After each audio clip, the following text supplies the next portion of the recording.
Hi everybody! Looking forward to doing this. I'm a bit nervous. I haven't done this before.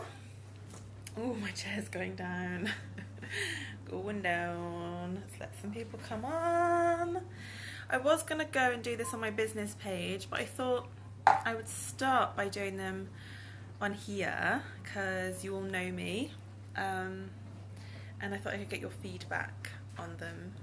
Whereas when you do a live on your business page, you tend to kind of be out there alone. So I want to get some feedback first, and then I can send you on over there once they start getting a bit more popular, hopefully. Hi everyone! Sorry, I'm going to stop spinning, otherwise you're all going to get seasick. Eek! I'm nervous. So, today I thought I would talk a bit about eating styles, which sounds weird. I've kind of discovered over my time of sort of researching that people tend to be one of two things. So you're either an all or nothing eater, which is what I am. So you either dive headfirst into healthy eating, do really, really well for a couple of weeks, maybe even a month, and then you have one bad day and you eat everything in sight. You empty the biscuit tin, you eat an entire bar of chocolate, 4 packets of crisps, and once you start, you can't stop. So if I buy a big bar of chocolate, you can bet I'm going to eat the entire thing. I'm not going to have one strip and put it down. I wish I could, but that's just not the way I work. So the other type is the take it or leave it. Those are the people who can have a couple of biscuits or a strip of chocolate and then put it down again and be fine. Those are also the people who probably stop eating their meal when they're full or before they're full, like when they're just not hungry anymore. And then the all or nothing eaters, again like me, are the people who are going to finish what's on their plate if they're enjoying it, regardless of whether they're hungry or not anymore. So I want to put this into focus for healthy eating in general and eating the right foods rather than just about losing weight, because if you take your eating style into account and then make the correct choices, the weight loss will follow if that's what you're after. And you can use this for weight gain as well.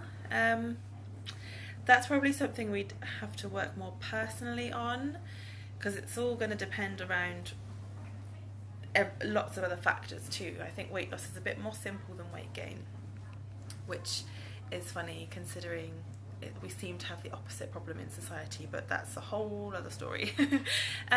So if you're an all or nothing eater, I think most people, especially those who maybe are struggling with their weight or they want to lose weight and they're struggling to stick to a diet, I think that's what most people are.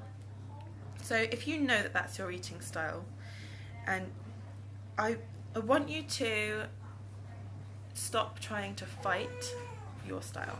Oh no, it's just woken up, typical. Hang on a sec. I'm just going to try and rock him and see if I can get him back off. If you know that that's your style, don't continue to buy in treats and try and torture yourself with only eating a small amount, because it's just torture. And you will only end up sabotaging yourself, and then you're going to fall into this self-hate spiral, which is the total opposite of what we want to achieve. I hope you're not getting seasick. So if you've been buying in biscuits for the tin, or maybe you buy multi-packs of chocolates or crisps for the kids, but then you end up eating them all yourself, which is exactly what I do, you're just going to have to stop buying them in. And the kids will adapt, and it's probably better for them anyway that they're not eating those things as a habit anyway. So stop trying to fight who you are. You can work on it. I'm not saying just accept that you're never ever going to have control over food ever again. It can be a work in progress. So I'm not saying just give up, but if you know that's your eating style and you know that's something you struggle with, then Don't buy those foods in. Don't torture yourself.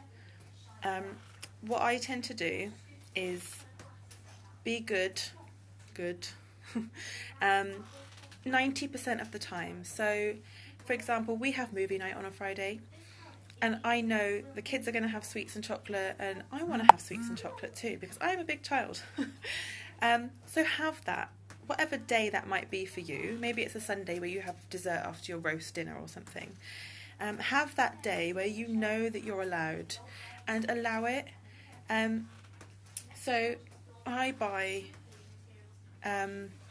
like a tub of Ben and Jerry's, for example. It's one of my favourite things. Hang on, I'm just going to check on him. Yes, it worked.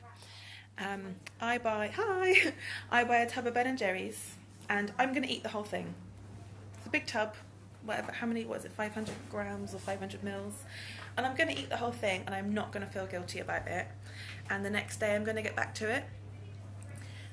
I can't buy myself a whole tub of Ben and Jerry's, have a couple of scoops, put it back in the freezer again. It's not how I work. So I accept the fact I'm going to eat that tub. I also know that if I only buy myself one of the mini ones, I'm going to feel deprived because it's too small. Because in my mind, only a big tub is enough. And again, that is something you can work on if you feel it's really an issue. For me personally, because I know I can be quite good most of the time, having that huge tub of Ben and Jerry's on a Friday isn't gonna kill me. It might pay maybe to go for like a month where you don't do that, because you need to get yourself set into the mindset of this is how life is going to be from now on. But for the sake of making this a lifestyle change, at some point you're going to have to give yourself an allowance for things you enjoy, because it's not about making yourself miserable. If you're a take it or leave it kind of person, you're already at an advantage, because I imagine, without talking to you, I couldn't say for sure, I imagine that maybe your main issue is just knowing what to eat and what not to eat. If you're a take it or leave it kind of person, that's great. Maybe you can have the treats in the house and just have one, and put, not eat an entire packet. That's brilliant. So maybe you just need to tweak what you're eating. So make an effort then to plan what foods you're going to buy. Maybe it does mean not buying in those treats, or maybe it just means planning better, and making sure that when you do snack, you're snacking on the right things. I haven't come across many take it or leave it people who are struggling, to be quite honest. So there's not a lot I can really say on that kind of person. I think you're very lucky if you're that kind of person.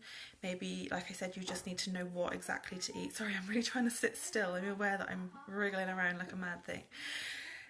So if you are a take it or leave it kind of person, but you are still struggling, feel free to send me a message and we'll try and find out what the issue actually is. And you're welcome to join. I'll put the link in. I've got a group open at the minute. Hi, Denise. That you're welcome to join. I'm going to be putting a list up of foods to eat and foods to avoid and foods to limit, which you can have for free. And the group's going to be about supporting each other through your changes, cheering each other on, and just making everybody feel good, which is what I'm all about. Because you can't beat yourself up.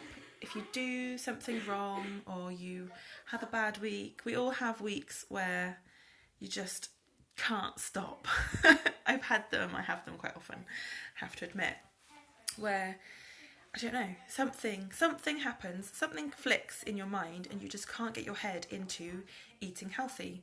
And that's fine. You just need to become aware of that happening, and then set yourself a date of when you're going to put a stop to it and you're going to get it right again. I know that I find towards the end of the week, as we're running low on food, that's when I tend to start eating foods that don't make me feel good, because they're within reach and they're in easy access and they're cheap. So if I've got to run to the shop before I next get paid, I might grab a couple of loaves of bread and start eating sandwiches again, and I wouldn't eat bread as a habit. So be mindful of that kind of thing. If that's something that happens to you, it might be a case of planning better, or it might be a case, if you don't have that option, to just allow it. Forgive yourself is the most important thing. Forgive yourself, because you're not perfect. You never will be. And you have to think of this as a long-term. You have to think of this as a long-term lifestyle change. If you expect perfection all the time, you're never going to achieve it, and you will forever beat yourself up, and you might give up because you think, oh fuck it, I can't do this. So don't do that. This is your whole life. Think about your whole life. And yes, you might have to make changes, and sometimes you're going to have to be stricter on yourself, and you're going to have to give yourself a bit of a kick in the ass. But don't beat yourself up, because that is just a spiral to giving up. So love yourself, figure out your eating type, and then work around it. Don't buy the treats in, don't have them there. It means if you really are dying to have something, you've got to actually go to the shop and buy it, which is better, in my opinion, than having it in the house and always eating it. I would rather you walked 10 minutes to the shop to buy a bar of chocolate and ate it than it was in the house and you picked at it every single day, because that's where problems arise. And walk to the shop. If it's within walking distance and you are dying for that treat and you're going to go get it, then walk. And it's not going to burn it off, but it's at least going to be better than driving, you know. So I hope that's been helpful. If you've got any suggestions of things you want me to talk about, let me know. I'm kind of winging it because I haven't done anything like this before. So I'll put the link to the group in the comments if you want to join. I'll be putting the food list up in a bit. I don't know what time yet because I've got to do it. I know what's going into it, so it shouldn't be too long. But I'd love to have you in there, and I'd love to get your feedback. I'm going to do this. I'm going to have this as like a Tuesday thing. Nutrition Tip Tuesday is going to be my new little thing. So please feel free to suggest what you want to see, and eventually I will be going live over on my business page doing this, so please go and like it if you haven't already. I'd love to have your support over there. The more interaction you can give me on there, the better. So that's my little plug and my little plead. Please help me, help my business. So yeah, thank you for watching. I'm gonna go now. Bye.